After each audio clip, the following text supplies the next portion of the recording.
He didn't know who he was when she met him. Well, not many people did. He was in the high orchard doing something under a pear tree. The land smelled of late summer and wind. Bronze, it smelled bronze. He looked up at a compact girl in her mid-20s, at a fearless face and eyes the same color as her hair, which was extraordinary because her hair was red gold.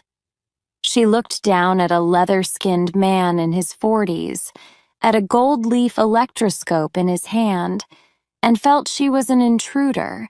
She said, "Oh," in what was apparently the right way, because he nodded once and said, "Hold this," and there could then be no thought of intrusion. She kneeled down beside him and took the instrument, holding it exactly where he positioned her hand. He moved away a little and struck a tuning fork against his kneecap. "What's it doing?" He had a good voice, the kind of voice strangers notice and listen to. She looked at the delicate leaves of gold in the glass shield of the electroscope. "They're moving apart." He struck the tuning fork again, and the leaves pressed away from one another. "Much?" "About 45 degrees when you hit the fork." "Good. That's about the most we'll get." From a pocket of his bush jacket, Bea drew a sack of chalk dust and dropped a small handful on the ground. "I'll move now. You stay right there and tell me how much the leaves separate." He traveled around the pear tree in a zigzag course, striking his tuning fork while she called out numbers 10 degrees, 30, 5, 20, nothing. Whenever the gold foil pressed apart to maximum, 40 degrees or more, he dropped more chalk.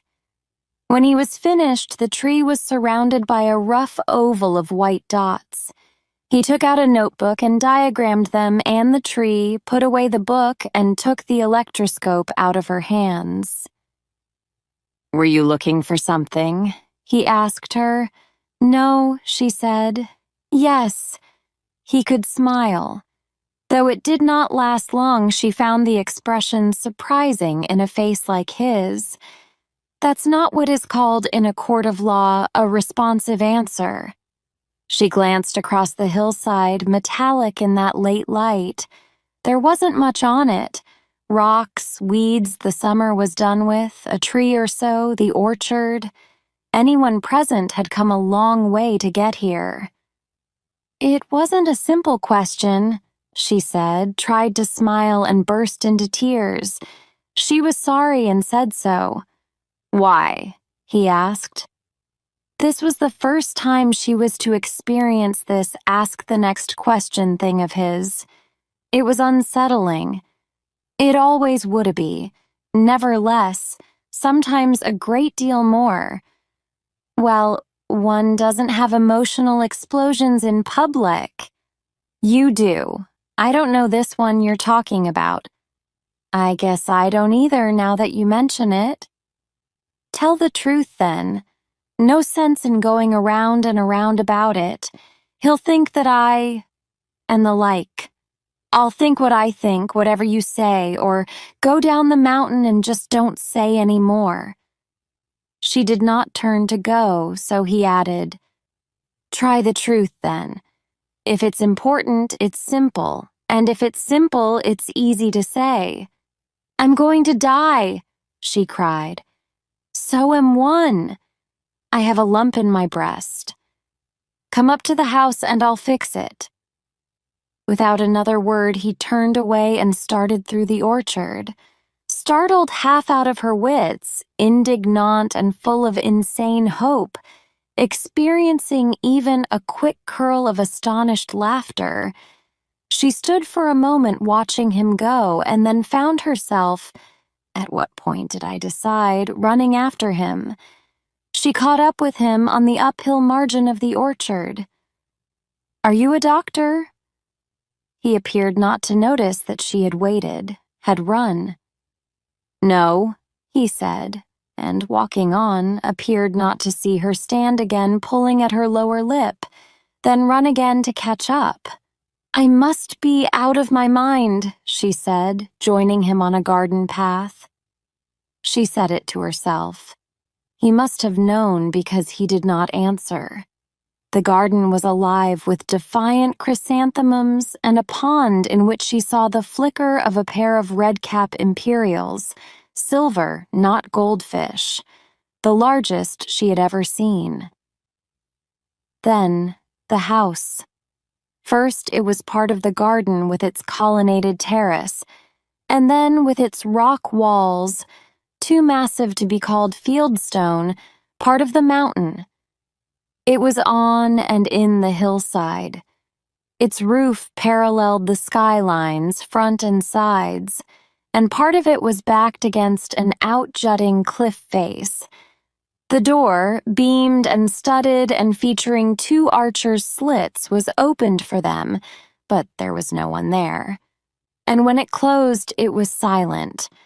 A far more solid exclusion of things outside than any click or clang of latch or bolt. She stood with her back against it, watching him cross what seemed to be the central well of the house, or at least this part of it. It was a kind of small court in the center of which was an atrium, glazed on all of its 5 sides and open to the sky at the top. In it was a tree, a cypress or juniper, gnarled and twisted and with the turned back paralleled, sculptured appearance of what the Japanese call bonsai. "Aren't you coming?" he called, holding open a door behind the atrium. "Bonsai just aren't 15 feet tall," she said. "This one is." She walked past it slowly, looking. "How long have you had it?" His tone of voice said he was immensely pleased. It is a clumsiness to ask the owner of a bonsai how old it is. You are then demanding to know if it is his work or if he has acquired and continued the concept of another. You are tempting him to claim for his own the concept and the meticulous labor of someone else, and it becomes rude to tell a man he is being tested. Hence, "How long have you had it?" is polite, forbearing, profoundly courteous. He answered, "Half my life." She looked at the tree. Trees can be found sometimes not quite discarded, not quite forgotten, potted in rusty gallon cans in not quite successful nurseries, unsold because they are shaped oddly or have dead branches here and there, or because they have grown too slowly in whole or part. These are the ones which develop interesting trunks and a resistance to misfortune that makes them flourish if given the least excuse for living. This one was far older than half this man's life, or all of it. Looking at it, she was terrified by the unbidden thought that a fire, a family of squirrels, some subterranean worm or termite could end this beauty, something working outside any concept of rightness or justice or of respect. She looked at the tree. She looked at the man. "Coming?" "Yes," she said, and went with him into his laboratory. "Sit down over there and relax," he told her. "This might take a little while." Over there was a big leather chair by the bookcase. The books were right across the spectrum, reference works in medicine and engineering, nuclear physics, chemistry, biology, psychiatry, also tennis, gymnastics, chess, the Oriental war game Go, and golf. And then drama, the techniques of fiction, modern English usage, the American language and supplement, Woods and Walker's rhyming dictionaries, and an array of other dictionaries and encyclopedias. A whole long shelf of biographies. "You have quite a library," he answered her rather shortly. Clearly, he did not want to talk just now, for he was very busy. He said only, "Yes, I have. Perhaps you'll see it sometime," which left her to pick away at his words to find out what on earth he meant by them. He could only have meant, she decided, that the books beside her chair were what he kept handy for his work, that his real library was elsewhere. She looked at him with a certain awe, and she watched him. She liked the way he moved swiftly, decisively. Clearly, he knew what he was doing. He used some equipment that she recognized, a glass still, titration equipment, a centrifuge. There were 2 refrigerators, one of which was not a refrigerator at all, for she could see the large indicator on the door. It stood at 70F. It came to her that a modern refrigerator is perfectly adaptable to the demand for controlled environment, even a warm one. But all that and the equipment she did not recognize was only furniture. It was the man who was worth watching, the man who kept her occupied so that not once in all the long time she sat there was she tempted toward the bookshelves. At last he finished a long sequence at the bench, threw some switches, picked up a tall stool, and came over to her. He perched on the stool, hung his heels on the cross-spoke, and lay a pair of long brown hands over his knees. Scared. He made it a statement. I suppose I am. You don't have to stay.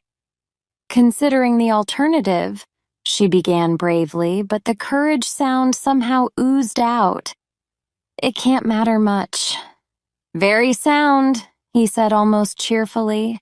I remember when I was a kid there was a fire scare in the apartment house where we lived.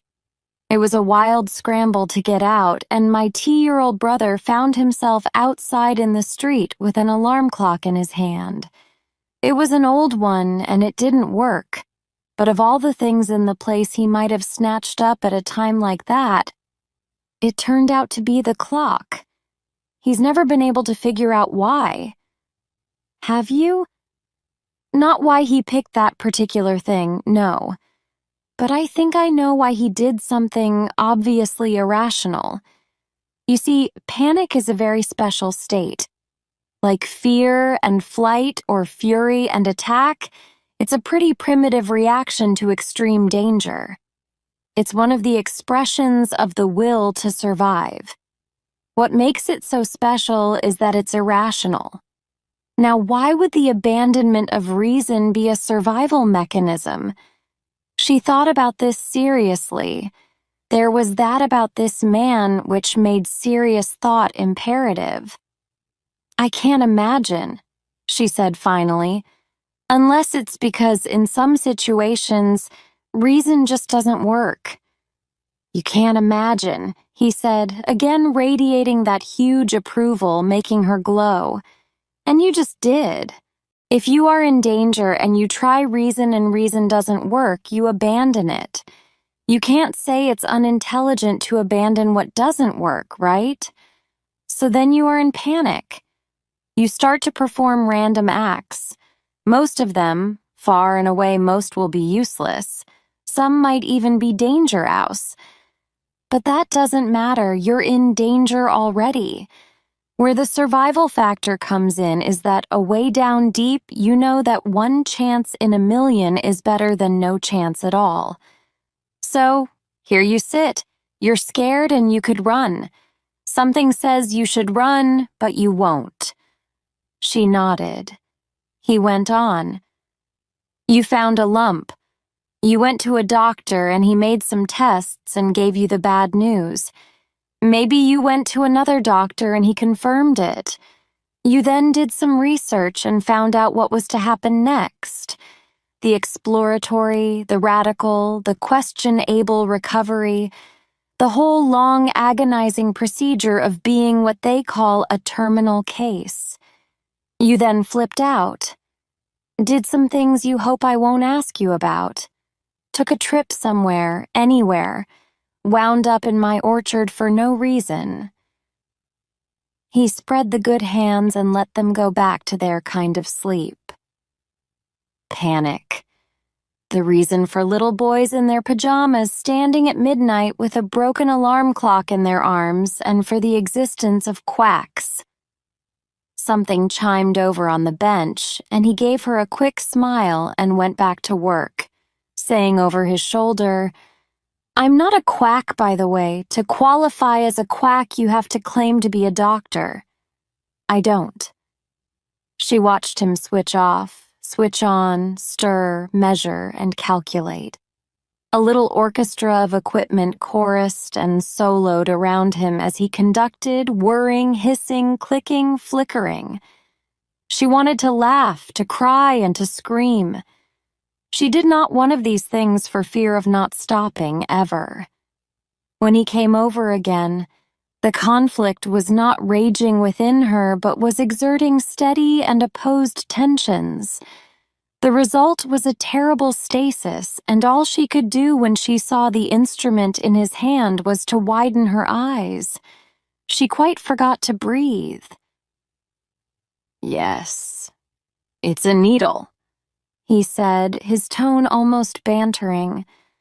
"A long, shiny, sharp needle. Don't tell me you are one of those needle-shy people." He flipped the long power cord that trailed from the black housing around the hypodermic to get some slack, straddled the stool.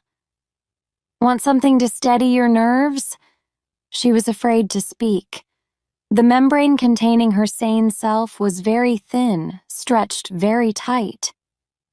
He said, "I'd rather you didn't, because this pharmaceutical stew is complex enough as it is.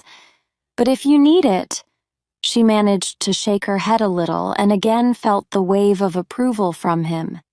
There were 1,000 questions she wanted to ask, had meant to ask, needed to ask. What was in the needle? How many treatments must she have? What would they be like? How long must she stay and where? And most of all, oh, could she live? Could she live? He seemed concerned with the answer to only one of these. "It's mostly built around an isotope of potassium. If I told you all I know about it and how I came on it in the first place, it would take, well, more time than we've got. But here's the general idea. Theoretically, every atom is electrically balanced, never mind ordinary exceptions. Likewise, all electrical charges in the molecule are supposed to be balanced, so much plus, so much minus, total zero. I happened on the fact that the balance of charges in a wild cell is not zero, not quite. It's as if there were a submicroscopic thunderstorm going on at the molecular level, with little lightning bolts flashing back and forth and changing the signs, interfering with 𝐒𝐭𝐨𝐫𝐞 static, and that," he said, gesturing with the shielded hypo in his hand, "is what this is all about. When something interferes with communications, especially the RNA mechanism that says, 'Read this blueprint, build accordingly, and stop when it's done,' when that message gets garbled, lopsided things get built. Off-balance things. Things that do almost what they should, do it almost right. They're wild cells, and the messages they pass on are even worse. Okay, whether these thunderstorms are caused by viruses or chemicals or radiation or physical trauma or even anxiety, and don't think anxiety can't do, it is secondary. The important thing is to fix it so the thunderstorm can't happen. If you can do that, the cells have plenty of ability all by themselves to repair and replace what's gone wrong. And biological systems aren't like ping-pong balls with static charges waiting for the charge to leak away or to discharge into a grounded wire. They have a kind of resilience, I call it forgiveness, that enables them to take on a little more charge or a little less and do all right. Well, then say a certain clump of cells is wild and say it carries an aggregate of 100 units extra on the positive side. Cells immediately around it are affected, but not the next layer or the next. If they could be open to the extra charge, if they could help to drain it off, they would, well, cure the wild cells of the surplus. You see what I mean? And they would be able to handle that little overage themselves or pass it on to other cells and still others who could deal with it. In other words, if I can flood your body with a medium that can drain off and distribute a concentration of this unbalanced charge, the ordinary bodily processes will be free to move in and clear up the wild cell damage. And that's what I have here. He held the shielded needle between his knees, and from a side pocket of his lab coat, he took a plastic box, opened it, and drew out an alcohol swab. Still cheerfully talking, he took her terror-numbed arm and scrubbed at the inside of her elbow. I am not for 1 second implying that nuclear charges in the atom are the same thing as static electricity. They're in a different league altogether. But the analogy holds. I could use another analogy. I could liken the charge in the wild cells to accumulations of fat, and this gunk of mine to a detergent that would break it up and spread it so far it couldn't be detected anymore. But I'm led to the static analogy by an odd side effect. Organisms injected with this stuff do build up one hell of a static charge. It's a byproduct, and for reasons I can only theorize about at the moment, it seems to be keyed to the audio spectrum, tuning forks and the like. That's what I was playing with when I met you. That tree is drenched with this stuff. It used to have a whirl of wild cell growth. It hasn't anymore. He gave her the quick, surprising smile and let it flicker away as he held the needle point upward and squirted it. With his other hand wrapped around her left bicep, he squeezed gently and firmly. The needle was lowered and placed and slid into the big vein so deftly that she gasped, not because it hurt, but because it did not. Attentively, he watched the bit of glass barrel protruding from the black housing as he withdrew the plunger a fraction, and saw the puff of red into the colorless fluid inside. Then he bore steadily on the plunger again. Please don't move. I'm sorry, this will take a little time. I have to get quite a lot of this into you. Which is fine, you know, he said, resuming the tone of his previous remarks about audio spectra. Because side effect or no, it's consistent. Healthy biosystems develop a strong electrostatic field. Unhealthy ones, a weak one or none at all. With an instrument as primitive and simple as that little electroscope, you can tell if any part of the organism has a community of wild cells, and if so, where it is and how big and how wild. Deftly, he shifted his grip on the encased hypodermic without moving the point or varying the plunger pressure. It was beginning to be uncomfortable, an ache turning into a bruise. And if you're wondering why this mosquito has a housing on it with a wire attached, although I'll bet you're not, and that you know as well as I do that I'm doing all this talking just to keep your mind occupied, I'll tell you. It's nothing but a coil carrying a high-frequency alternating current. The alternating field sees to it that the fluid is magnetically and electrostatically neutral right from the start. He withdrew the needle suddenly and smoothly, bent an arm and trapped in the inside of her elbow a cotton swab. Nobody ever told me that after a treatment, she said. What? No charge, she said. Again that wave of approval, this time with words. I like your style, how do you feel? She cast about for accurate phrases. Like the owner of a large sleeping hysteria begging someone not to wake it up. He laughed. In a little while you are going to feel so weird you won't have time for hysteria. He got up and returned the needle to the bench, looping up the cable as he went. He turned off the AC field and returned with a large glass bowl and a square of plywood. He inverted the bowl on the floor near her and placed the wood on its broad base. "I remember something like that," she said. "When I was in junior high school, they were generating artificial lightning with a— let me see. Well, it had a long, endless belt running over pulleys and some little wires scraping on it and a big copper ball on top." Van de Graaff generator. Right. And they did all sorts of things with it. But what I especially remember is standing on a piece of wood on a bowl like that, and they charged me up with the generator. I didn't feel much of anything except all my hair stood out from my head. Everyone laughed. I looked like a gollywog. They said I was carrying 40,000 volts. Good. I'm glad you remember that. This'll be a little different, though, by roughly another 40,000. Oh! Don't worry, as long as you're insulated and as long as grounded or comparatively grounded objects, me for example, stay well away from you, there won't be any fireworks. Are you going to use a generator like that? Not like that, and I already did. You're the Genera *N roar. Oh! She had raised her hand from the upholstered chair arm, and there was a crackle of sparks and the faint smell of ozone. You sure are, and more than I bought, and quicker, get up. She started up slowly. She finished the maneuver with speed. As her body separated from the chair, she was, for a fractional second, seated in a tangle of spitting blue-white threads.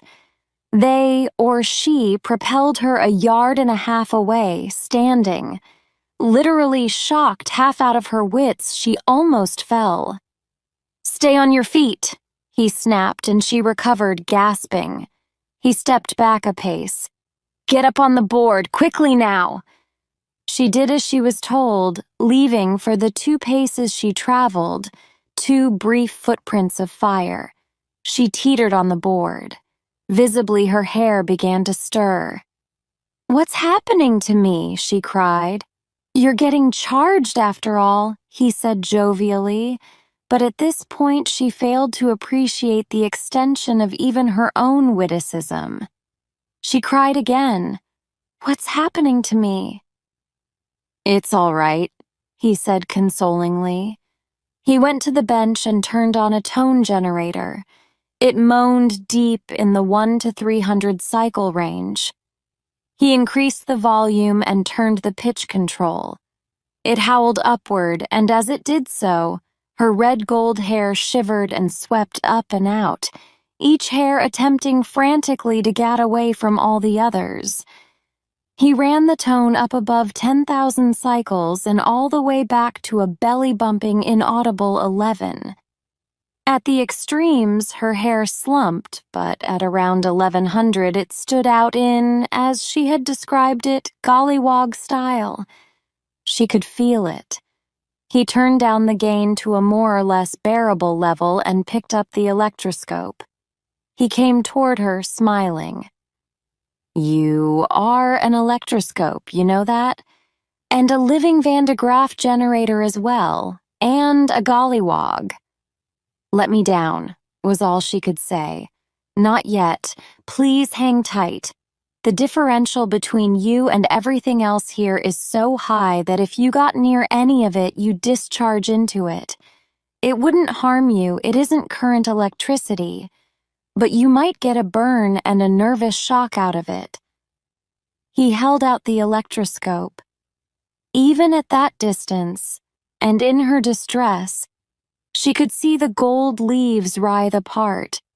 He circled her, watching the leaves attentively, moving the instrument forward and back and from side to side. Once he went to the tone generator and turned it down some more. "You're sending such a strong field I can't pick up the variations," he explained, and returned to her, coming closer now. "I can't, much more one can't," she murmured. He did not hear or he did not care. He moved the electroscope near her abdomen, up and from side to side, Yep, there you are, he said cheerfully, moving the instrument close to her right breast. What? She whimpered. Your cancer. Right breast, low, around toward the armpit. He whistled. A mean one, too, malignant as hell. She swayed and then collapsed forward and down. A sick blackness swept down on her, receded explosively in a glare of agonizing blue-white, and then crashed down on her like a mountain falling. Place where wall meets ceiling, another wall, another ceiling. Hadn't seen it before. Didn't matter. Don't care. Sleep. Place where wall meets ceiling. Something in the way. His face, close, drawn, tired. Eyes awake, though, and penetrating. Doesn't matter, don't care, sleep. Place where wall meets ceiling, down a bit, late sunlight. Over a little rusty gold chrysanthemums in a gold-green glass cornucopia. Something in the way again. His face. Can you hear me? Yes, but don't answer, don't move, don't speak. Sleep. It's a room, a wall, a table, a man pacing, a nighttime window, and mums you'd think were alive, but don't you know they're cut right off and dying? Do they know that? How are you? Urgent, urgent, thirsty. Cold and a bite to it that aches the hinges of the jaws. Grapefruit juice, lying back on his arm while he holds the glass in the other hand. Oh, I know, that's not... Thank you, thanks very... Try to sit up, the sheet, my clothes. Sorry about that, he said, the mind, reader almost. Some things that have to be done just aren't consistent with pantyhose and a mini dress. All washed and dried and ready for you, though, anytime. Over there. The brown wool and the pantyhose and the shoes on the chair. He's respectful, standing back, putting the glass next to an insulated carafe on the night table. What things? Throwing up bedpans, he said candidly. Protective with the sheet, which can hide bodies, Bat. Oh, not embarrassment. Oh, I'm sorry. Oh, I must have... Shake head and he slides back and forth in the vision. You went into shock and then you just didn't come out of it. He hesitated. It was the first time she'd ever seen him hesitate over anything. She became for a moment an almost mind reader. Should I tell her what's in my mind? Sure, he should, and he did. You didn't want to come out of it. It's all gone out of my head. The pear tree, the electroscope, the injection, the electrostatic response. No, she said, not knowing. Then, knowing, no. Hang on, he rapped, and next thing she knew he was by the bed over her, his two hands hard on her cheeks. Don't slip off again, you can handle it. You can handle it because it's all right now, do you understand that? You're all right. You told me I had cancer. She sounded pouty, accusing. He laughed at her, actually laughed. You told me you had it. Oh, but I didn't know. That explains it then, he said in a load-off-my-𝐒𝐽𝐸𝐞 tone. There wasn't anything in what I did that could cause a 3-day withdrawal like that. It had to be something in you. 3 days. He simply nodded and went on with what he was saying. I get a little pompous once in a while, he said engagingly. Comes from being right so much of the time. Took a bit more for granted than I should have, didn't I? When I assumed you'd been to a doctor, maybe even had a biopsy. You hadn't, had you? I was afraid, she admitted. She looked at him. My mother died of it, and my aunt, and my sister had a radical mastectomy. I couldn't bear it, and when I told you what you already knew and what you never wanted to hear, you couldn't take it. You blacked right out, you know, fainted away. And it had nothing to do with the 70-odd thousand volts of static you were carrying. I caught you." He put out his aims where they were on display until she looked at them and saw the angry red scorch marks on his forearms and heavy biceps, as much of them as she could see from under his short-sleeved shirt. "About 9/10 knocked me out too," he said. "But at least you didn't crack your head or anything." "Thank you," she said reflexively, and then began to cry. What am .1 going to do? Do? Go back home, wherever that is, pick up your life again, whatever that might mean. But you said, when are you going to get it into your head that what I did was not a diagnostic? You mean you cured it? I mean you're curing it right now. I explained it all to you before. You remember that now, don't you? Not altogether, but yes. Surreptitiously, but not enough because he saw her, she felt under it. He sheet for the lump. It's still there. If I bopped you over the head with a bat, he said with slightly exaggerated simplicity, there would be a lump on it. It would be there tomorrow and the next day. The day after that, it might be smaller. In a week, you'd still be able to feel it, but it would be gone. Same thing here. At last, she let the enormity of it touch her. A one-shot cure for cancer? Oh, God, he said harshly. I can tell by looking at you that I am going to have to listen to that speech again. Well, I won't. Startled, she asked, what speech? The one about my duty to humanity. It comes in 2 phases and many textures. Phase 1 has to do with my duty to humanity and really means we could make a classic buck with it. Phase 2 deals solely with my duty to humanity, and I don't hear that one very often. Phase 2 utterly overlooks the reluctance humanity has to accept good things unless they arrive from accepted and respectable sources.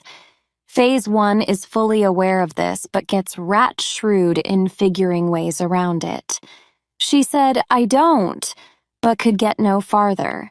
The textures, he overrode her, are accompanied by the light of revelation, with or without religion and or mysticism. Or they are cast sternly in the ethical philosophy mold and aim to force me to surrender through guilt mixed, to some degree all the way up to total, with compassion. But I only... You, he said, aiming a long index finger at her, have robbed yourself of the choicest example of everything I have just said. If my assumptions had been right and you had gone to your friendly local sawbones, and he had diagnosed cancer and referred you to a specialist, and he had done likewise and sent you to a colleague for consultation, and in random panic you had fallen into my hands and been cured, and had gone back to your various doctors to report a miracle, do you know what you'd have gotten from them? Spontaneous remission. That's what you'd have gotten. And it wouldn't be only doctors, he went on with a sudden renewal of passion, under which she quailed in her bed. Everybody has his own commercial. Your nutritionist would have nodded over his wheat germ or his macrobiotic rice cakes. Your priest would have dropped to his knees and looked at the sky. Your geneticist would have a pet theory about generation skipping and would assure you that your grandparents probably had spontaneous remissions too and never knew it. Please, she cried, but he shouted at her. Do you know what I am? I am an engineer twice over, mechanical and electrical, and I have a law degree. If you were foolish enough to tell anyone about what has happened here, which I hope you aren't. But if you are, I know how to protect myself. I could be jailed for practicing medicine without a license. You could have me up for assault because I stuck a needle into you, and even for kidnapping if you could prove I carried you in here from the lab. Nobody would give a damn that I had cured your cancer. You don't know who I am, do you? No, I don't even know your name. And I won't tell you. I don't know your name either. Oh, it's, don't tell me, I don't want to hear it.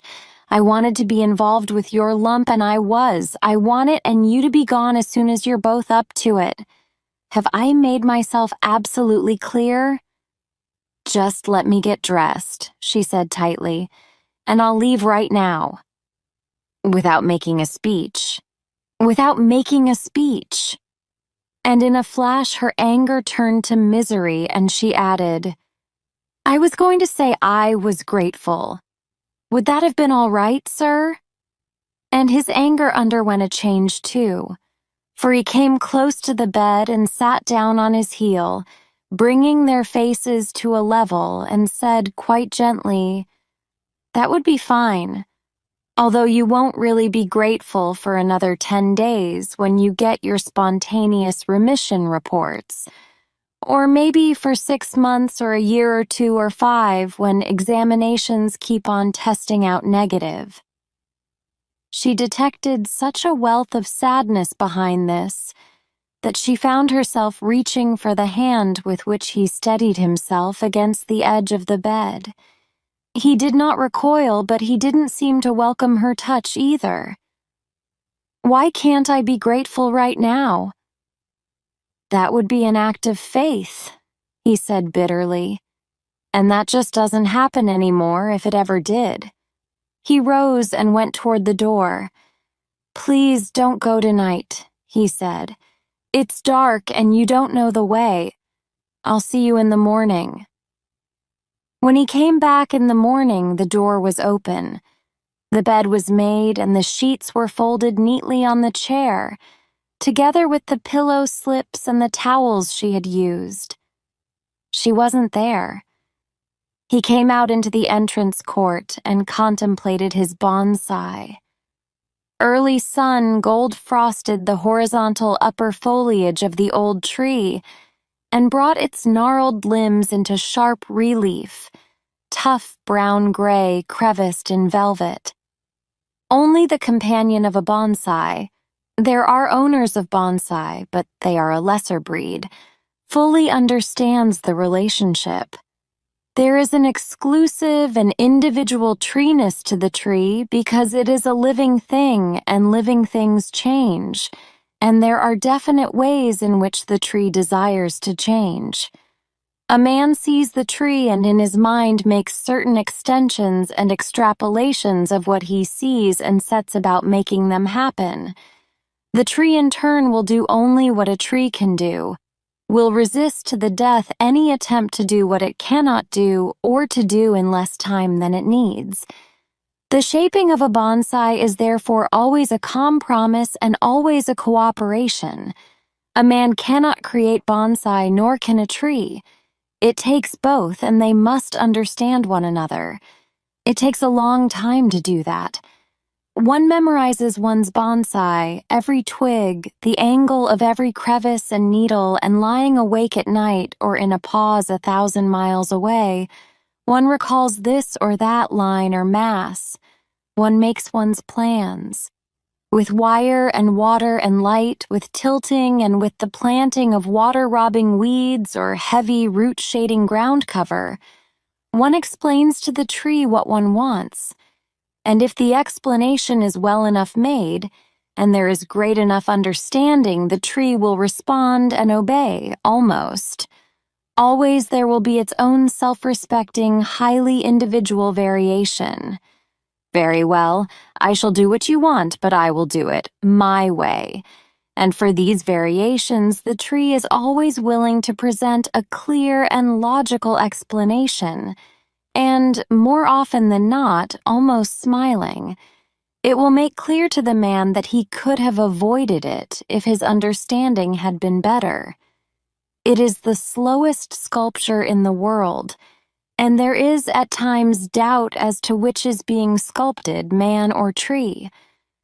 So he stood for perhaps 10 minutes, watching the flow of gold over the upper branches, and then went to a carved wooden chest, opened it, shook out a length of disreputable cotton duck. He opened the hinged glass at one side of the atrium and spread the canvas over the roots and all the earth to one side of the trunk, leaving the rest open to wind and water. Perhaps in a while, a month or two, a certain shoot in the topmost branch would take the hint, and the uneven flow of moisture up through the cambium layer would nudge it away from that upward reach and persuade it to continue the horizontal passage, and perhaps not, and it would need the harsher language of binding and wire. But then it might have something to say, too, about the rightness of an upward trend, and would perhaps say it persuasively enough to convince the man. Altogether a patient, meaningful, and rewarding dialogue. "Good morning." "Oh, God damn," he barked. "You made me bite my tongue. I thought you'd gone." "I had." She kneeled in the shadows, her back against the inner wall, facing the atrium. "But then I stopped to be with the tree for a while." "Then what?" "I thought a lot." "What about?" "You." "Did you now?" "Look," she said firmly, "I'm not going to any doctor to get this thing checked out. I didn't want to leave until I had told you that and until I was sure you believed me. Come on in and we'll get something to eat." Foolishly, she giggled. "I can't. My feet are asleep." Without hesitation, he scooped her up in his arms and carried her around the atrium. She asked, her arm around his shoulders and their faces close. "Do you believe me?" He continued around until they reached the wooden chest, then stopped and looked into her eyes. "I believe you. I don't know why you decided as you did, but I'm willing to believe you." He sat her down on the chest and stood back. "It's that act of faith you mentioned," she said gravely. "I thought you ought to have it at least once in your life so you can never say again what you said." She tapped her heels gingerly against the slate floor. "Ow!" She made a pained smile. "Pins and needles." "You must have been thinking for a long time." "Yes? Want more?" "Sure." "You are an angry, frightened man." He seemed delighted. "Tell me about all that." "No," she said quietly. "You tell me. I'm very serious about this. Why are you angry?" "I'm not." "Why are you so angry?" "I tell you I'm not, although," he added good-naturedly, "you're pushing me in that direction." "Well then, why?" He gazed at her for what to her seemed a very long time indeed. "You really want to know, don't you?" She nodded. He waved a sudden hand, up and out. "Where do you suppose all this came from? The house, the land, the equipment?" She waited. "An exhaust system," he said with a thickening of his voice she was coming to know. "A way of guiding exhaust gases out of internal combustion engines in such a way that they are given a spin. Unburned solids are embedded in the walls of the muffler in a glass wool liner that slips out in one piece and can be replaced by a clean one every couple of thousand miles. The rest of the exhaust is fired by its own spark plug, and what will burns. The heat is used to preheat the fuel. The rest is spun again through a 5,000-mile cartridge. What finally gets out is, by today's standards at least, pretty clean. And because of the preheating, it actually gets better mileage out of the engine. So you've made a lot of money." "I made a lot of money," he echoed. "But not because the thing is being used to cut down air pollution. I got the money because an automobile company bought it and buried it in a vault. They don't like it because it costs something to install in new cars. Some friends of theirs in the refining business don't like it because it gets high performance out of crude fuels. Well, all right, one didn't know any better, and I won't make the same mistake again. But yes, I'm angry. I was angry when I was a kid on a tank ship and we were set to washing down a bulkhead with chipped brown soap and canvas. I went ashore and bought a detergent and tried it, and it was better, faster, and cheaper. So I took it to the bosun, who gave me a punch in the mouth for pretending to know his job better than he did. Well, he was drunk at the time, but the rough part came when the old shellbacks in the crew gauged up on me for being what they called a company man. That's a dirty name in a ship. I just couldn't understand why people got in the way of something better. I've been up against that all my life. I have something in my head that just won't quit. It's a way I have of asking the next question. Why is so-and-so the way it is? Why can't it be such and such instead? There is always another question to be asked about anything or any situation, especially you shouldn't quit when you like an answer, because there's always another one after it. And we live in a world where people just don't want to ask the next question. I've been paid all my stomach will take for things people won't use, and if I'm mad all the time, it's really my fault, I admit it, because I just can't stop asking that next question and coming up with answers. There are a half-dozen real blockbusters in that lab that nobody will ever see, and 100 more in my head. But what can you do in a world where people would rather kill each other in a desert? Even when they're shown it can turn green and bloom, where they'll fall all over themselves to pour billions into developing a new oil strike when it's been proved over and over again that the fossil fuels will kill us all. Yes, I'm angry. Shouldn't I be? She let the echoes of his voice swirl around the court and out through the hole in the top of the atrium, and waited a little longer to let him know he was here with her and not beside himself and his fury. He grinned at her sheepishly when he came to this, and she said, "Maybe you're asking the next question instead of asking the right question. I think people who live by wise old sayings are trying not to think. But I know one worth paying some attention to.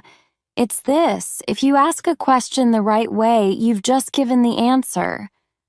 She went on, "I mean, if you put your hand on a hot stove, you might ask yourself, how can I stop my hand from burning? And the answer is pretty clear, isn't it? If the world keeps rejecting what you have to give, there's some way of asking why that contains the answer." "It's a simple answer," he said shortly. "People are stupid." "That isn't the answer, and you know it," she said. "What is?" "Oh, I can't tell you that. All I know is that the way you do something where people are concerned is more important than what you do.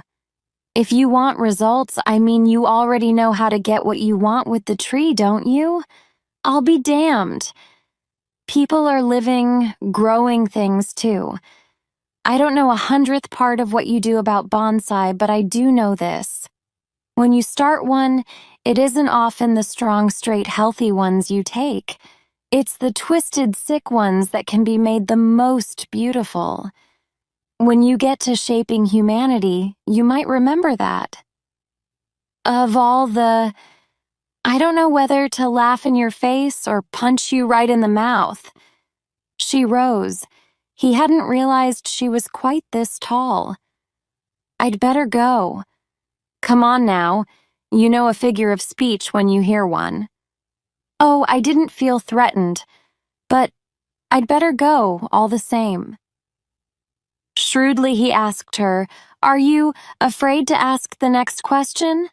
"Terrified." "Ask it anyway." "No." "Then 3 do it for you. You said I was angry and afraid. You want to know what I'm afraid of? Yes. I am scared to death of you. Are you really? You have a way of provoking honesty? He said with some difficulty. I'll say what I know you're thinking. I'm afraid of any close human relationship. I'm afraid of something I can't take apart with a screwdriver or a mass spectroscope or a table of cosines and tangents. I don't know how to handle it. His voice was jocular, but his hands were shaking. You do it by watering one side, she said softly, or by turning it just so in the sun. You handle it as if it were a living thing, like a species or a woman or a bonsai. It will be what you want it to be if you let it be itself and take the time and the care. I think, he said, that you are making me some kind of offer. Why? Sitting there most of the night, she said.